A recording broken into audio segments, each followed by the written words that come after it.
Hi, I'm Samuel Bass, lead designer of Command & Conquer 4 Tiberian Twilight, and I'm here today to talk to you about why you should pre-order the game.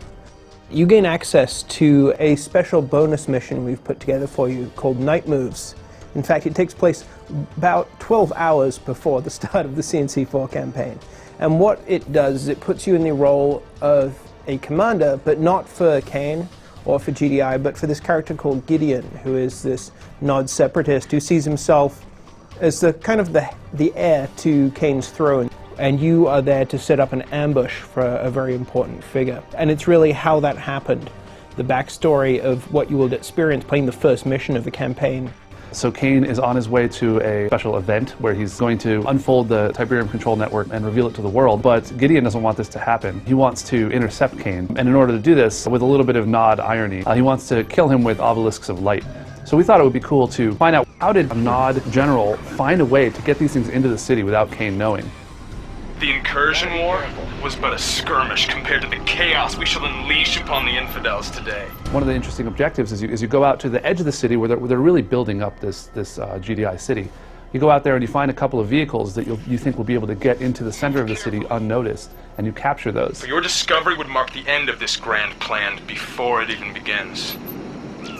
There are quite a few moments where a GDI patrol will come out and try to intercept you, and you'll be getting this really fragile, unarmed truck towards the tunnel that leads to the center of the GDI city, and microing around that and making sure it doesn't get knocked out. It actually makes for quite a few moments because there are 3 trucks and a number of attacks. But GDI would notice if a bunch of Nod tanks were rolling around stealing vehicles, so the second component of the mission is a distraction where you attack the GDI base and you disrupt their communications so that they're not able to report that these vehicles were stolen until well beyond the time that the obelisks are set up and Kane is ambushed.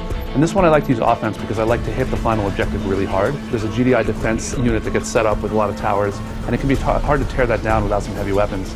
But another thing you can do, there's 1 mammoth on the field, and some mammoths get sent towards you. You can knock those out and use your engineers to send them back, and that works just as well. The key things with Night Moves is it was the last mission that we made. It was made with all the experience of making the CNC4 campaign. It was much more open plan missions, and Night Moves can really tackle it in any way you see fit. We didn't come up with a specific solution as much as create a problem and ask you to solve it. Now the heretic, the corrupter of our faith, he shall pay. What it does is it provides some additional depth, and I recommend you play it. I think it's pretty cool. Well, I think it gives a lot more context to the story between Kane and the splinter factions of Nod, and any additional backstory you can get, I think, adds flavor to the entire campaign. This is Sam Bass encouraging you to pre-order Command & Conquer 4 Tiberian Twilight, coming to a PC near you March 16th.